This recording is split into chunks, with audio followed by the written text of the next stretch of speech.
जय हिंद छात्रों। आप सभी का स्वागत है आपके अपने YouTube चैनल ज्ञान गंगा एजुकेशन में। चलिए आज हम पढ़ेंगे डीएलएड अंतिम वर्ष के अंतर्गत हमारा सब्जेक्ट है विविधता समावेशी शिक्षा और जेंडर। इसके तहत हम पढ़ेंगे दिव्यांग अधिकार विधेयक 2017 शासन द्वारा प्रदत्त सुविधाएं, अर्थात हमारे शासन है ना, जो हमारे सरकार ने जो दिव्यांग जो बच्चे होते हैं इनके लिए क्या क्या सुविधाएं का वो लागू किया है, इन सभी के लिए हम उनको विस्तार पूर्वक जानेंगे, है ना। हमारे समाज में देखने को मिलता है कि जो दिव्यांग बच्चे होते हैं उन्हें विभिन्न प्रकार के समाज में कठिनाइयों का सामना करना पड़ता है ना। और वही हम अगर बात करें उनके परिवार की, तो जो परिवार वाले होते हैं वो क्या करते हैं, अपने जो बच्चे होते हैं ना उन्हें विभिन्न तरह से क्या है, उन्हें असहाय समझते हैं। मतलब अगर वो दिव्यांग जन्म देते हैं तो उन्हें समझते हैं कि ये बच्चा कुछ नहीं कर सकता है ना, ये आगे नहीं बढ़ सकता। तो इस तरह क्या है, उनकी जो सोच होती है वो रूढ़िवादी हो जाती है और इसी के तहत वे अपने बच्चे को शिक्षा के लिए विद्यालय भी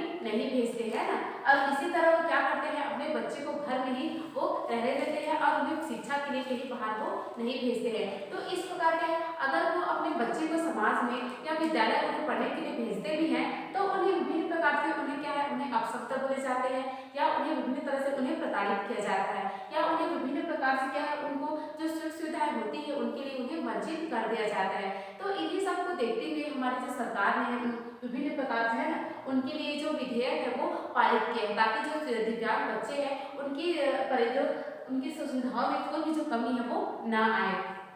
तो चलिए पहला देखते हैं, रेल एवं बस मार्ग से यात्रा करते समय निःशक्त व्यक्तियों को यातायात छूट की व्यवस्था है। अर्थात जब वो कोई भी दिव्यांग व्यक्ति हो गया या बच्चा हो गया है ना, तो वो क्या करेगा, वो जब भी रेल व बस की यात्रा करेगा तो वो निश्चित प्रकार से क्या उसमें छूट मिलेगी, है ना। अब वो क्या करेंगे, वो बिना किसी कठिनाई से वो रेल या बस में यात्रा वो कर सकेंगे। दूसरा है, हवाई यात्रा के समय नेत्रहीन व्यक्ति को 50% की छूट है। अर्थात जब कोई दिव्यांग व्यक्ति है ना वो नेत्रहीन है तो वो क्या करेगा, अगर वो फ्लाइट में वो यात्रा करेगा है ना, एरोप्लेन में, तो वहाँ क्या है, उन्हें 50% की जो छूट है वो उन्हें मिलेगी। अब आगे देखते हैं, अस्थि बाधित को किराए में छूट नहीं है किंतु वह अपने साथ सहायक उपकरण साथ ले जा सकता है जिसका किराया नहीं लिया जा सकता। अर्थात अगर हमने पहले देखा था कि जो नेत्रहीन व्यक्ति होते हैं ना वो तो अपने उन्हें 50% का छूट है, लेकिन अगर हम वही बात करें अस्थि बाधित व्यक्ति की, अर्थात जो हड्डी से संबंधित जो उन्हें दिव्यांग है ना, तो उनके क्या है, इनके लिए वो छूट नहीं है। अर्थात वो क्या कर सकते हैं, अपने साथ जो सहायक उपकरण है वो ले जा सकते हैं और उनके लिए उन्हें कोई भी जो किराया वो देना नहीं पड़ेगा। अब तीसरा देखते हैं, नियमित अध्ययनरत निःशक्त छात्रों को छात्रवृत्ति दी जाती है। अर्थात जो बालक दिव्यांग है ना तो उनके लिए क्या है, अगर वो नियमित रूप से विद्यालय में अध्ययनरत है तो क्या है, शासन के द्वारा उन्हें निश्चित रूप से क्या है, उन्हें छात्रवृत्ति प्रदान की जाती है ताकि उनकी जो आगे पढ़ाई के लिए किसी प्रकार की जो कठिनाई है वो ना आए और वो निसंकोच होकर क्या है, वो उस विद्यालय में रहकर अपनी पढ़ाई को जारी रख सकता है। और इनके लिए हमारे समाज में देखा गया है, मतलब कि विद्यालय में क्या होता है कि कई तरह की जो सुविधाएं हैं वो नहीं होती है ना। हमने देखा है कि जनरली जो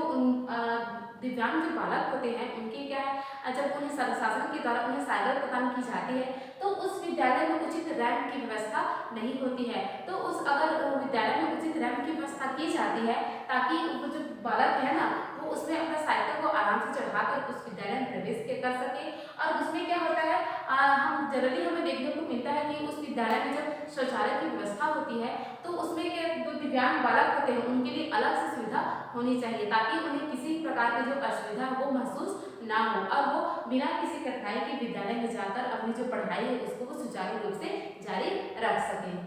चौथा देखते हैं, केंद्र सरकार द्वारा विकलांगों को उनके मूल निवास अथवा उसके पास के स्थान पर नियुक्त किए जाने के निर्देश जारी किए हैं। अर्थात केंद्र सरकार द्वारा जो विकलांग है ना वो उन्हें क्या करें, वे अपने मूल निवास अथवा उनके पास जो भी स्थान है उस पर नियुक्त किए जाने के जो निर्देश है वो जारी किए हैं, है ना। केंद्र सरकार द्वारा जो विकलांग के लिए विभिन्न प्रकार की योजनाएं हैं वो लागू किए हैं, क्योंकि अगर अगर कहीं का मूल निवासी है ना तो वहीं पर इस तरह कर वो अपने जो कार्य है उसका निष्पादन वो कर सकता है और जो विभिन्न प्रकार की जो सुविधाएं हैं उसका वो लाभ उठा सकता है ताकि उसके जीवन में विभिन्न प्रकार की जो कठिनाई है वो उसका सामना उसे ना करना पड़े, है ना। इसी तरह हम देख रहे थे कि उन्हें क्या है, जो दिव्यांग बच्चे होते हैं ना उन्हें विभिन्न तरह की जो अगर उनके ही यात्रा भी कर रहे होते हैं तो उस पर उन्हें विशेष छूट प्रदान की जाती है ना। अगर हम बात करें हम उनके अध्ययन की तो विद्यालय में क्या है, उनके सुविधा होनी चाहिए, है ना, उचित रैंप की व्यवस्था होनी चाहिए, उनके लिए उचित टेबल कुर्सी और उनके लिए क्या है विभिन्न प्रकार की जो शौचालय की अलग से व्यवस्था है। तो इस प्रकार उनके लिए उचित सुख सुविधाओं से युक्त विद्यालय अगर होगा तो निश्चित रूप से जो दिव्यांग बच्चे हैं उन्हें उनकी जो पढ़ाई में किसी प्रकार की जो बाधाएं हैं वो नहीं आएंगी।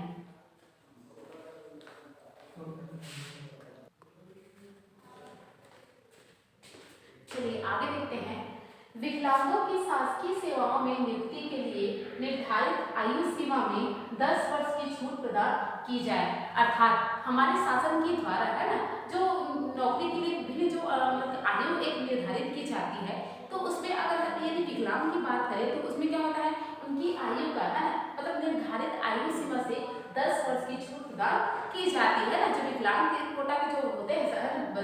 जो व्यक्ति होते हैं उसके लिए क्या है, जो निर्धारित आयु सीमा होती है वो 10 वर्ष की इनको छूट प्रदान की जाती है। तो इसमें क्या होता है, उनकी जो उनकी विकलांगता को देखते हुए, है ना, उनकी जो निर्धारित जो आयु सीमा है उसमें 10 वर्ष की छूट उन्हें प्रदान की जाती है। दूसरा है लिखित पदों पर हाथों में पैरों में अपंगता वालों को टाइपिंग परीक्षा उत्तीर्ण करने की छूट दी गई है ना। जनरली हम देखते हैं कि जब कोई लिखित पदों पर कोई परीक्षा होती है तो इसमें क्या होता है ना, उसमें टाइप राइटिंग और ये जो विभिन्न प्रकार के जो है ना उसमें होता है परीक्षा। तो उसमें क्या होता है, जो विकलांग कोटा के जो व्यक्ति होते हैं उन्हें क्या है, इस प्रकार की जो परीक्षा होती है उसको उत्तीर्ण करने की छूट प्रदान की गई है। आगे देखते हैं, शासन द्वारा आवश्यकता अनुसार निःशक्त व्यक्तियों को कृत्रिम अंग, कैलिपर्स, ट्राइसाइकिल, बैसाखी, श्रवण यंत्र आदि प्रदान किए जाते हैं। अर्थात हमारे शासन के द्वारा, है ना, दिव्यांग जो व्यक्ति होते हैं उनको आगे बढ़ाने के लिए, है ना, इन्हें क्या हमारे शासन के द्वारा उन्हें विभिन्न प्रकार के जो इलेक्ट्रॉनिक जो यंत्र होते हैं उन्हें प्रदान किए जाते हैं ताकि उन साधनों का उपयोग करके वो निश्चित रूप से इस समाज में अपने जीवन को सुचारू रूप से चला सकते हैं। तो इसके लिए क्या है, अगर उन्हें शासन के द्वारा ये सब सुविधाएं प्रदान की जाती है तो वो निश्चित रूप से उन्हें जो विभिन्न प्रकार की जो कठिनाइयों का उन्हें सामना करना पड़ता है वो उन्हें निश्चित रूप से नहीं करना पड़ेगा। तो इसके शासन के द्वारा उन्हें क्या कैलिपर्स दिए जाते हैं, ट्राइसाइकिल दिए जाते हैं, बैसाखी दिए जाते हैं, श्रवण यंत्र दिए जाते हैं। तो इस प्रकार की जो विभिन्न प्रकार की जो है ना विभिन्न प्रकार के जो उन्हें दिए जाते हैं ये सब चीज सुविधाएं, तो इसमें क्या है, उन सुविधाओं का लाभ उठा के निश्चित रूप से अपनी जो कठिनाइयों को वो दूर करते हैं ना। तो इसके लिए क्या है, उनके साथ साथ उनके परिवार वालों को भी सुविधा होती है ना, क्योंकि उन्हें जो उनके जो अपंग बालक होते हैं उनके लिए विभिन्न प्रकार कठिनाइयों का सामना करना पड़ता है ना। तो इसके जब शासन के द्वारा उन्हें साइकिल व्यवस्था की जाती है या ट्राइसाइकिल दिए जाते हैं तो इससे उन्हें भी क्या है, उससे थोड़ा सा राहत मिलता है ना, क्योंकि वो खुद से कुछ कार्य को उनके द्वारा वो करने लगते हैं तो उसके परिवार वालों को भी इसमें राहत पहुंचाते हैं ना। अगर हम बात करें किसी विद्यालय की तो उसमें क्या होता है, उनके अकॉर्डिंग, है ना, उन्हें क्या है और टेबल कुर्सी अरेंज करा जाता है या उनके अकॉर्डिंग जो शौचालय की जो व्यवस्था है ना, उसमें क्या होता है उनके अकॉर्डिंग उन्हें बनाया जाता है। मतलब कि हैंगर को मतलब कि उनके अकॉर्डिंग लेवल का रखेंगे, है ना, जिससे जो दिव्यांग बच्चे हैं वो उसे आराम से उसको अपनी सुविधा के अकॉर्डिंग उसको यूज कर सकते हैं और उनके अकॉर्डिंग उनके लिए टेबल कुर्सी ये सब की व्यवस्था की जाती है और उन्हें समय समय पर क्या है उन्हें ट्राइसाइकिल, बैसाखी, सुनने का यंत्र ये सब उन्हें प्रदान किया जाता है। आगे देखते हैं, सरकारी नौकरी में निःशक्त व्यक्तियों को 3% आरक्षण प्रदान किया जाता है। अर्थात जब सरकारी नौकरी की बात आती है तो उसमें क्या होता है, नॉर्मल व्यक्ति के साथ साथ जो निःशक्त व्यक्ति है ना, तो दिव्यांग व्यक्ति उनके लिए 3% आरक्षण उन्हें प्रदान किया जाता है ताकि क्या वो उस नौकरी करके अपनी जो जीवन है उसको जीविकोपार्जन को आसानी से कर सके। तो इसके लिए क्या है उन्हें 3% आरक्षण प्रदान उन्हें किया जाता है। आगे देखते हैं, विवाहित जोड़े में से यदि युवक को विकलांगता है तो 11,000 रुपए तथा युवती को विकलांगता होने पर 14,000 रुपए तथा दोनों यदि विकलांग है तो अधिकतम 14,000 रुपए सहारा प्रदान किए जाते हैं, है ना। जब विवाहित जोड़ा तो उसमें क्या होता है, अगर कोई युवक उसमें विकलांग होता है तो उन्हें 11,000 रुपए राशि उन्हें प्रदान की जाती है और अगर यदि कहीं महिला विकलांग है तो उसे 14,000 रुपए सहारा राशि प्रदान की जाती है और अगर यदि उन दोनों जोड़े में दोनों विकलांग है तो उन्हें 14,000 रुपए जो प्रदान उन्हें प्रोत्साहन राशि उन्हें दी जाती है ताकि वो अपने जीविकों को पालन आसानी से कर सके, है ना। और उन्हें जो सरकार के द्वारा इन सभी के अलावा विभिन्न प्रकार की जो योजनाएं हैं वो दिव्यांग के लिए क्या है आयोजित किए गए हैं ताकि उन्हें इस समाज में इस संसार में क्या है विभिन्न प्रकार की जो कठिनाइयाँ आती हैं उनको वो उनको आसानी से निपटा सके तथा जीवन में आगे बढ़ सके, है ना। हम समाज में देखते हैं कि जो विकलांग व्यक्ति होते हैं ना, उन्हें तरह तरह से उन्हें प्रताड़ित किया जाता है और उन्हें क्या है, विभिन्न प्रकार के जो अपशब्द है या अभद्र व्यवहार है उनके साथ किया जाता है। तो इन्हीं सब को देखते हुए हमारी सरकार ने उनके लिए विभिन्न प्रकार के जो योजनाएं हैं उसको लागू किया है, ताकि उन्हें भी किसी प्रकार का समस्या को ना उठाना पड़े और वो बिना किसी समस्या के जीवन में आगे बढ़ सके।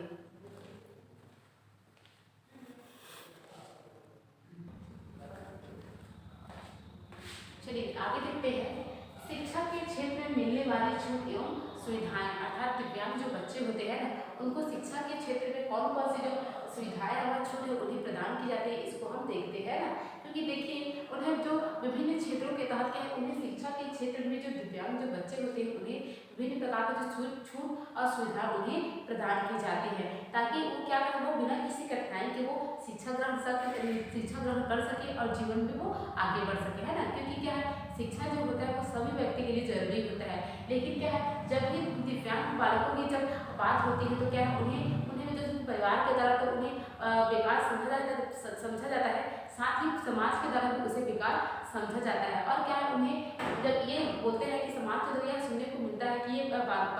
अपाहिज है, दिव्यांग है, तो ये पढ़कर क्या करेगा, है ना। तो इस तरह की बातें हमें सुनने को मिलती है। तो इसी सब को दूर करने के लिए शासन के द्वारा उन्हें क्या है, शिक्षा के क्षेत्र में उन्हें विभिन्न प्रकार की जो छूट है और सुविधाएं उन्हें प्रदान की गई है, ताकि क्या है, वो निश्चित रूप से शिक्षा के क्षेत्र में आगे बढ़ सके। पहला है, बच्चों को विद्यालय में प्रवेश के समय आयु वर्ग में छूट प्रदान की जाती है, अर्थात जब बच्चे हैं ना, दिव्यांग जो बच्चे होते हैं, अगर उन्हें किसी विद्यालय में प्रवेश लिए हो जाते हैं तो उसमें क्या है, उन्हें निश्चित आयु की छूट की जाती है। दूसरा है,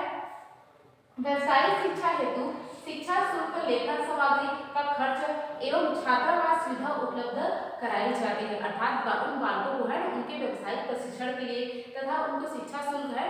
और उनके लेखन सामग्री का खर्च एवं उनके रहने की सुविधा, इन सभी की सुविधा उनको कराई जाती है, ताकि उनके समक्ष कोई भी जो परेशानियां हैं वो ना आए और वो बिना किसी कठिनाई के अपनी शिक्षा को वो सुचारू रूप से जारी रख सके। तीसरा है, प्रारंभिक शिक्षा में निःशुल्क पाठ्य पुस्तकें, दस्तावेज, escort allowance, reader allowance, mobility allowance आदि प्रदान की जाती है ना, ताकि उनको विभिन्न प्रकार की जो सुविधाएं वो प्राप्त हो सके।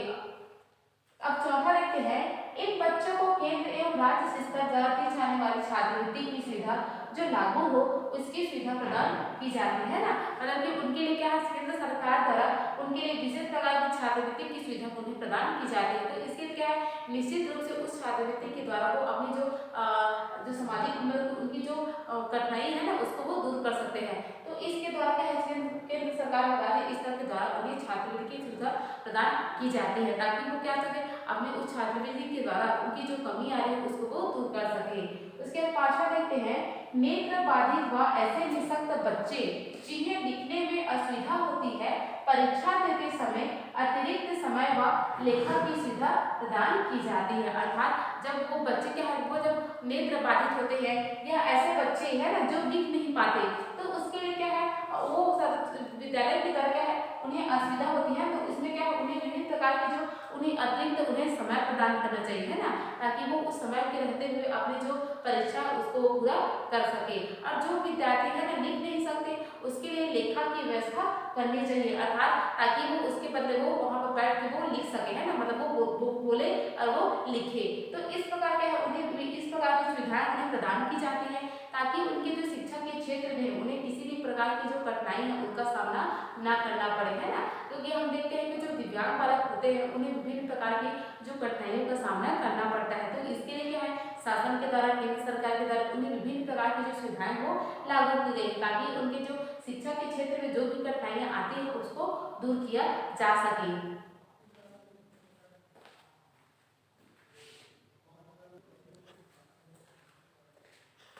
तो इस प्रकार हम कह सकते हैं कि जो दिव्यांग बालक होते हैं ना उन्हें विभिन्न क्षेत्रों में कठिनाइयों का सामना करना पड़ता है। तो इन्हीं सब कठिनाइयों को दूर करने के लिए हमारे शासन के द्वारा उन्हें विभिन्न प्रकार की जो सुविधाएं हैं वो प्रदान की गई है, ताकि उन्हें किसी प्रकार का कठिनाई का सामना न करना पड़े, है ना। क्योंकि हम अपने समाज में देखते हैं कि जो लोगों की सोच होती है उनके प्रति अच्छी नहीं होती है, अर्थात उन्हें किसी प्रकार की जो सुविधा है उसके लिए उन्हें वंचित कर दिया जाता है। मतलब क्या करते हैं, वे अपने आप वो शारीरिक रूप से तो अक्षम होते ही हैं, साथ ही लोगों के द्वारा उनके अभद्रपूर्ण व्यवहार या उनको अपशब्द कहे जाते हैं, तो इससे क्या है, उनका जो मन होता है वो और भी टूट जाता है ना, और वो कुछ करने की अगर उनकी इच्छा रहती है वो भी वहाँ पर मर जाते हैं। तो इसके लिए क्या है, हमें उनके प्रति वो जो लोगों की सोच है, वो रूढ़िवादी सोच है, उसको हटाना पड़ेगा, है ना, ताकि हम क्या है, उनके प्रति उनके मन में जो दिव्यांग जो बच्चे होते हैं, व्यक्ति होते हैं, उनके प्रति क्या है, सहानुभूति की भावना हम उनमें ला सके, है ना, ताकि हमारे समाज में वो भी क्या कर सके, आम लोगों की तरह अपना जो जीवन है वो उसका व्यतीत वो कर सके, है ना, क्योंकि क्या है, उन्हें विभिन्न प्रकार के जो बाधा रहित जो वातावरण है उसका प्रदान करना बेहद ही आवश्यक है, ताकि वो क्या है, इस जो जीवन में है ना, इस धरती पर वो भी अपने जो विभिन्न विभिन्न प्रकार के जो क्रियाकलाप है उसको बिना किसी कठिनाई के वो उसका निष्पादन वो कर सके। तो इसके लिए क्या है, सरकार के द्वारा, है ना, अगर कोई चल नहीं सकता तो उन्हें साइकिल की व्यवस्था है, बैसाखी की व्यवस्था है, और जो बालक होते हैं, जो अंधे होते हैं ना, उसके लिए ब्रेल लिपि की सुविधा है। तो इस प्रकार के अनेक प्रकार की जो सुविधाएं है वो सरकार के द्वारा उन जो दिव्यांग जो बच्चे होते हैं उनके लिए योजनाओं का लागू किया गया है, ताकि उनकी जो विभिन्न प्रकार की जो कठिनाई है वो उनके सामने न आए। और अगर हम बात करें शिक्षा के क्षेत्र में, तो क्या है, शिक्षा के क्षेत्र में उनके लिए अनेक प्रकार की जो योजनाएं हैं उसको लागू किया है, ताकि वो किसी प्रकार के उनके सामने शिक्षा से संबंधित जो भी कठिनाई है उसका निवारण हो सके और शिक्षा के क्षेत्र में वो आगे बढ़ सके, है ना, क्योंकि सभी व्यक्ति को शिक्षा जो है ना, वो सभी व्यक्ति के लिए जरूरी है। तो उसी तरह दिव्यांग बालकों के लिए भी शिक्षा बेहद जरूरी है। तो उसके लिए क्या है, शिक्षा के संबंध में जो भी कठिनाइयाँ आती है इसको दूर करने के लिए शासन के द्वारा विभिन्न प्रकार की योजनाओं को लागू किया है, ताकि वो जो दिव्यांग जो बालक होते हैं या व्यक्ति होते हैं वो भी शिक्षा के द्वारा अपने जीवन को बेहतर से बेहतर वो बना सकें।